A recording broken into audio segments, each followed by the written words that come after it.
देख रहे हैं सुदर्शन न्यूज।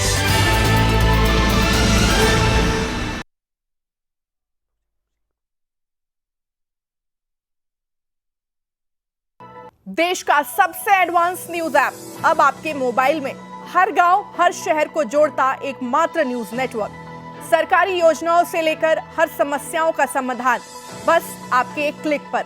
सबसे एडवांस, सबसे सटीक जानकारी का खजाना, 24 घंटे लाइव टीवी, किसी भी खबर की लेटेस्ट अपडेट कहीं भी कभी भी, सभी राज्यों की अपनी भाषाओं का सबसे सुपरफास्ट ऐप सुदर्शन न्यूज अभी डाउनलोड करें और आप खुद बने प्रखर राष्ट्रवाद की बुलंद आवाज।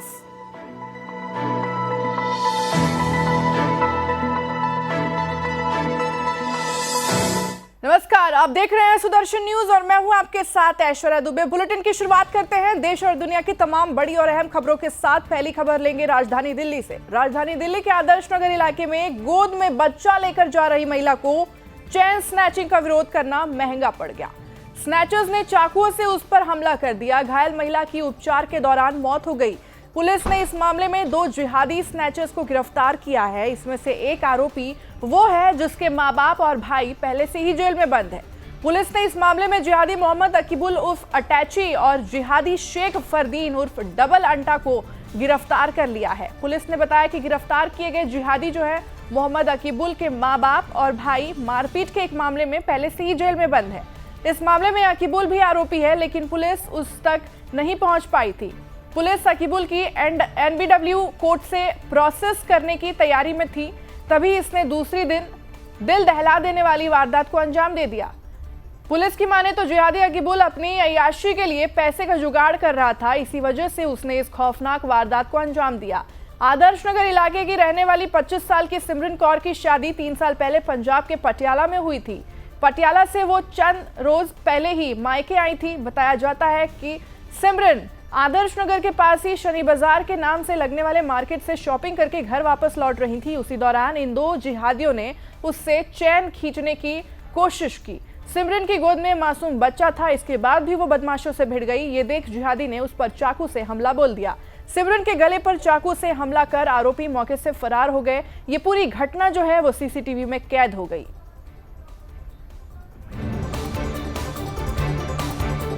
वहीं पश्चिम बंगाल की सियासी जंग में हिंसा थमने का नाम नहीं ले रही है। बता दें कि बीजेपी कार्यकर्ता ने आरोप लगाया है कि उत्तरी परगना जिले में उनके साथ और उनकी मां के साथ टीएमसी के कार्यकर्ताओं ने जमकर मारपीट की।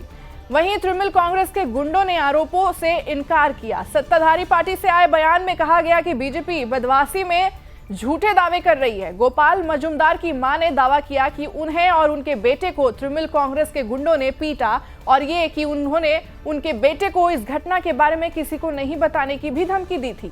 बीजेपी ने अपने सोशल मीडिया पेज पर महिला का चेहरा पोस्ट करते हुए लिखा कि बंगाल के लोग उन लोगों को माफ नहीं करेंगे जिन्होंने बंगाल की बेटी पर हमला किया। वहीं पुलिस मामले की अभी जांच भी कर रही है।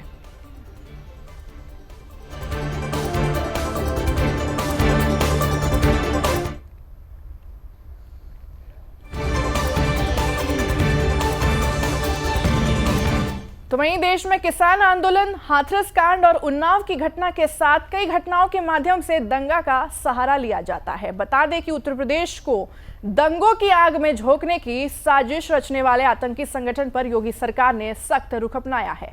लेकिन सपा नेता और विधानसभा में नेता प्रतिपक्ष राम गोविंद चौधरी ने इस जिहादियों के खिलाफ साजिश करार दिया है। राम गोविंद चौधरी का मानना है कि योगी सरकार पीएफआई के बहाने सिर्फ मुसलमानों को प्रताड़ित कर रही है। राम गोविंद चौधरी के इस बयान के बाद बीजेपी ने उनके ऊपर कार्रवाई की मांग की है।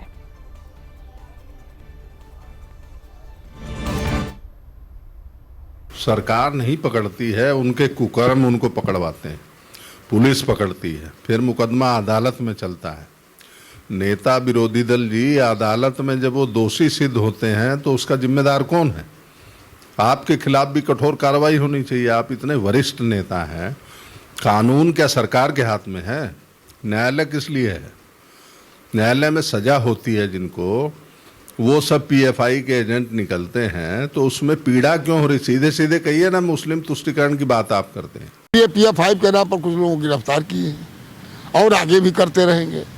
ये कौन पहचानेगा कि ये उस संगठन का आदमी है? कोई मुसलमान को पकड़ लीजिए, कह दिए कि PF5 के सदस्य है, कौन पूछने जा रहा है? ना आपके पास है कोई इसका कोई लिस्ट है, ना मेरे पास उसका कोई लिस्ट है, ना सरकार के पास उसका कोई लिस्ट है। किसी मुसलमान को पकड़ लीजिए, कहिए कि PF5 के सदस्य है। किसी मुसलमान को पकड़ लीजिए, कहिए कि आतंकवादियों से इसकी बातचीत हो रही थी। किसी मुसलमान को पकड़ लीजिए, कहीं आतंकवादियों को चंदा दे रहा था। तो ना आपके पास उसकी लिस्ट है, ना मेरे पास उसकी लिस्ट है। जो पुलिस कहती है, जो सरकार कहती है, वो पुलिस करती है। अब पुलिस की बात सही होती है, मानी जाती है। तो वहीं कोरोना महामारी के बाद हुए लॉकडाउन में अधिकतर स्थान जो हैं वो खोल दिए गए हैं, लेकिन प्राइमरी स्कूल अभी भी बंद थे। अब उत्तर प्रदेश के कक्षा 1 से 5वीं तक के स्कूलों को 1 मार्च से यानी कि आज से खोलने की अनुमति दे दी गई है। साथ ही कहा गया है कि स्कूल खोलने के दौरान सरकार द्वारा जारी कोरोना गाइडलाइंस का सख्ती के साथ पालन किया जाए। प्राइमरी स्कूलों में कोविड को लेकर विशेष ध्यान रखने के लिए कहा गया है। सोशल डिस्टेंसिंग का कड़ाई से पालन करना होगा। तो वहीं जिन स्कूलों में बच्चों की संख्या अधिक है, वहां 2 पालियों में कक्षाएं संचालित की जाएंगी। इसके अलावा स्कूल में कक्षा, शौचालय, दरवाजे, कुंडी, सीट आदि को लगातार सैनिटाइज और साफ कराना होगा। बता दें कि कोरोना का संकट भले ही अभी खत्म नहीं हुआ है, लेकिन जहां इसकी रफ्तार धीमी हुई है, उन राज्य में धीरे धीरे स्कूल खोलने की ओर ध्यान दिए जा रहे हैं। तो अधिक जानकारी के साथ ब्यूरो चीफ रजत मिश्रा हमारे साथ फोन लाइन पर जुड़ चुके हैं। रजत, स्कूल्स खोल दिए गए हैं, सरकार की तरफ से क्या नई गाइडलाइंस है जिसके लिए मतलब कार्य जो है, बचाव भी एक तरीके से बना रहे और कार्य भी चलता रहे, तो क्या कुछ गाइडलाइंस है इसके लिए? देखिए शरद, बेसिक शिक्षा परिषद ने करीबन 13 पॉइंट्स की पूरी गाइडलाइन जारी करी है, जिसमें जो सोशल डिस्टेंस वाला पॉइंट है वो कवर किया गया है। और उसके साथ साथ बच्चों के साथ जो खेलकूद के कार्यक्रम होते हैं, जो स्पोर्ट्स की एक्टिविटीज होती हैं, वो फिलहाल बंद रखी जाएंगी। जो टीचर्स स्कूल में आएंगे उनकी भी रेगुलर जांच होगी, जो बच्चे पढ़ने आएंगे उनकी भी रेगुलर जांच की जाएगी। ताकि बच्चे अपना टिफिन, अपनी बोतल जैसी चीजें किसी भी दूसरे बच्चे के साथ शेयर नहीं करेंगे। इस बात को जो क्लास की टीचर्स होंगी वो इसको मॉनिटर करेंगे। इसके साथ साथ जो सैनिटाइजेशन की प्रक्रिया है वो स्कूलों में लगातार की जाएगी। और जो स्कूल होगा उसके आसपास ही जो हेल्थ वर्कर्स होंगे उनकी भी नियुक्ति की जाएगी, ताकि अगर स्कूल में किसी तरीके की समस्या होती है तो हेल्थ वर्कर वहां पे जाकर उस समस्या का समाधान कर सकते हैं। जो मुख्य तौर पर स्कूलों को खोलने को लेकर एक जो स्ट्रेटजी अपनाई गई है, उसके तहत सुबह 9 बजे से लेकर 3 बजे तक ये सारे स्कूल खुलेंगे। लेकिन इसमें मुख्य तौर पर सोमवार और बृहस्पतिवार को कक्षा 1 से लेकर कक्षा 5 तक की क्लासेस लगेंगी। वहीं मंगलवार और शुक्रवार को क्लास 2 से लेकर क्लास 4 तक की क्लासेस लगेंगी। और बुधवार और शनिवार को क्लास 3 की क्लासेस चलाई जाएंगी। तो पूरे सप्ताह में ये रोज स्कूल नहीं खुलेंगे, 2-2 दिन करके इन सारे स्कूलों को खोला गया है। और उसी के क्रम में बच्चों को भी बुलाया जा रहा है। और जिन स्कूलों में बच्चों की संख्या ज्यादा है उनको 2 शिफ्ट में किया गया है, पहले मॉर्निंग शिफ्ट और दूसरी इवनिंग शिफ्ट। उन शिफ्ट में बच्चों को बुलाया जाएगा और बच्चों को किसी तरीके का कोई संक्रमण की संभावना ना बने, इसको सुनिश्चित कराना ये स्कूल का जो मैनेजमेंट होगा उसकी जिम्मेदारी होगी। काफी लंबे समय से, लगभग 1 वर्ष से पूरे स्कूल बंद रहे हैं। ऐसे में जब दूसरे स्कूल खुल गए हैं, काफी जो सीनियर क्लासेस हैं उनके स्कूलों को खोला गया है। उसके बाद अब जो प्राइमरी क्लासेस के स्कूल्स हैं उनको भी खोला गया है। लेकिन सोशल डिस्टेंसिंग के साथ साथ जो पूरी 13 पॉइंट्स की गाइडलाइन है उसका अनुपालन कराना ये स्कूल मैनेजमेंट की जिम्मेदारी होगी। जी रजत, इस तमाम जानकारी के लिए आपका बहुत बहुत धन्यवाद। रुकेंगे यहाँ पे एक छोटे से ब्रेक के लिए, आप बन रहे हमारे साथ।